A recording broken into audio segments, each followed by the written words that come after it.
اللہ تعالیٰ اپنے کلام پاک میں ارشاد فرما رہا ہے، سبحان الذی اسرا۔ اپنے حبیب کی سیر کا تذکرہ کرنے سے پہلے سبحان فرما رہا ہے۔ اللہ تعالیٰ کو اپنے حبیب کی معراج کا ذکر کرنا تھا تو لفظ سبحان سے کیوں شروع فرمایا؟ سبحان کہتے ہیں ہر عیب سے پاک ذات کو، ہر کمزوری سے پاک ذات کو، ہر نقص سے پاک ذات کو سبحان کہتے ہیں۔ اس لیے اللہ تعالیٰ سبحان سے اپنے حبیب کی سیر کا تذکرہ فرما رہا ہے کہ میں اس کمزوری سے پاک ہوں، اس نقص سے پاک ہوں، اس عیب سے پاک ہوں، اس نقاہت سے پاک ہوں کہ رات کے تھوڑے سے حصے میں کہ میرے حبیب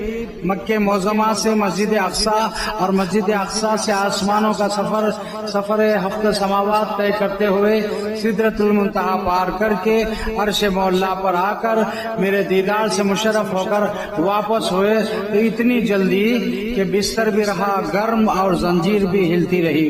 بستر بھی رہا گرم اور زنجیر بھی ہلتی رہی۔ ایک دم میں سرے عرش گئے آئے محمد، ایک دم میں سرے عرش گئے آئے محمد۔ حضور پیران پیر غوث العظم دستگیر رضی اللہ تعالیٰ عنہ کی تعلیمات کو عام کرنا ہمارے پیر و مرشد کا طریقہ کار تھا، اور ہم لوگ بھی یہ کوشش کرتے ہیں کہ سید مرشدی کی سنت کے تحت ہر ایک واز، ہر ایک جلسے میں غوث اعظم دستگیر رضی اللہ کی تعلیمات کی روشنی میں ہمیں جو ہے فیض حاصل ہوتا رہے۔ ایک مرتبہ حضور پیران پیر غوث العظم دستگیر رضی اللہ تعالیٰ عنہ واز فرما رہے تھے، اور اس میں ایک شخص بیٹھا ہوا یہ غور سے سن رہا تھا کہ حضور پیران پیر نے فرمایا، حضور اکرم صلی اللہ تعالی وسلم اتنی جلدی عرش مولا جا کر تشریف لائے کہ بستر گرم رہا اور زنجیر جو دروازے کی تھی وہ ہل رہی تھی، اور جو حضور وضو فرمائے تھے وہ پانی ابھی بہ رہا تھا، حضور عرش پر جا کر آ گئے۔ سننے والے نے جب سنا سوچا کہ اتنی جلدی ہفتے سماوات کا سفر، پھر وہ بھی اس کے اوپر سدرۃ المنتہا، پھر اس پر جنت، پھر اس پر عرش، اتنی بڑی مسافت۔ پھر ایک تو یہ کہ مکہ معظمہ سے مسجد اقصی جانا یہی بڑی مسافت ہے، پھر اتنی آسمانوں کی مسافت، یہ ایسے کیسے ہو سکتا ہے؟ اس نے اس پر تعجب کیا اور مشکوک ہوا، اور وہاں سے اٹھ کے جلسے باز سے پیران پیر کے اپنے گھر آیا تو بیوی سے کہنے لگا، میں ابھی بازار سے مچھلی لایا ہوں، تو مچھلی کو بھونو،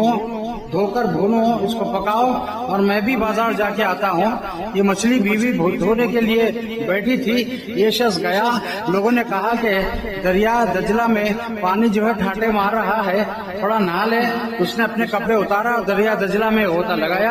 تو دریا کے اس پار نکلا دم زدن میں، اور وہاں دیکھا کہ ایک بادشاہ جو نہانے کے لیے اس کا وقت تھا، جو دریا پر آیا تھا، اور وہ کچھ اچھی حسین و جمیل عورتوں کو ساتھ لے کر چلے جایا کرتا تھا۔ تو اس طرف سے یہ جو غوطہ لگایا دریا کے دجلہ کے کنارے، ادھر نکلا تو عورت بن کے نکلا، اور بادشاہ کی اس پر نظر پڑی، بادشاہ نے اس کو لے کر اپنے محل کو چلے گیا، اور 7 سال وہ شخص اس بادشاہ کے ساتھ رہا اس عورت کی شکل میں، اور اس کو اولادیں بھی پیدا ہو گئی۔ پھر 7 سال کے بعد جو بادشاہ کی بیوی بن چکا تھا، اپنی سہیلیوں کے ساتھ نہانے کا ارادہ کر کے دریا دجلہ پر 7 برس کے بعد آ رہا ہے، اور جب ادھر سے غوطہ لگایا سہیلیوں کے ساتھ تو اللہ نے اس کو پھر مرد بنا کر پرانے کنارے کی طرف نکالا۔ جو نکل کے دیکھا پہلے کی شکل کا مرد بنا ہوا ہے، اور اس کے کپڑے وہاں رکھے ہوئے ہیں، جلدی جلدی کپڑے پہنا اور اپنے گھر کو آیا، اور بیوی مچھلی ابھی دھو ہی رہی ہے۔ کہنے لگا کہ تو اب تک مچھلی دھو، ابھی تک مچھلی ہی دھو رہی ہے؟ کہنے لگے تم تو یوں گئے اور یوں آئے، یوں گئے اور یوں آئے۔ تو بولے نہیں، یوں گئے یوں نہیں آئے، 7 برس میں بادشاہ کی بیوی بن کے رہا، مجھے اتنے 7 سال میں اتنے بچے پیدا ہو گئے، اور ابھی تو مچھلی۔ کہنے لگے تم تو یوں گئے تو میں زدن میں آ گئے۔ وہ واقعہ یاد آیا غوث پاک کا فرمایا ہوا کہ حضور ایک پل میں سر عرش گئے آئے محمد۔ ہاں یہ ہو سکتا ہے، کیونکہ میں اپنے اوپر اپنی بیتی خود دیکھ رہا ہوں، اپنے آپ بیتی مجھ پر کیا گزری۔ سیدھا پیران پیر کی محفل میں آیا تو پیران پیر وہی بیان فرما رہے ہیں، ایک دم میں سر عرش گئے آئے محمد، گرا کیا حضور پیرانے پیر کے قدموں پہ وہ یہودی تھا مسلمان ہوا کہ عبد القادر جیلانی آپ نے سچ فرمایا؟ میں نے ابھی آپ سے یہ سن کر اپنے گھر گیا اور پھر 7 سال کا عرصہ مجھ پہ ایسے گزرا، جب گھر پلٹ کر آیا تو پھر وہ یہاں پر مسجد میری بیوی ابھی مچھلی دھو ہی رہی ہے، یقیناً میں یقین کرتا ہوں کہ ایک حضور کے امتی وہ بھی یہودی کے ساتھ یہ معاملہ اللہ کر سکتا ہے، تو اپنے حبیب کے ساتھ ایک پل میں سرے آئے محمد صلی اللہ علیہ وسلم، تو تعجب کی بات نہیں، میں ایمان لاتا ہوں وہ یہودی مسلمان ہوتا ہے۔ پیران پیر غوث العظم دستگیر جلال کے دستے حق پرستر یہ ہے، اللہ تعالیٰ یہودیوں کو بھی مسلمان کرنا چاہتا ہے تو پھر ان کو ایمان کی توفیق عطا فرماتا ہے کہ ان کے شک اور شبہ کو دور فرما دیتا ہے۔ دیکھیے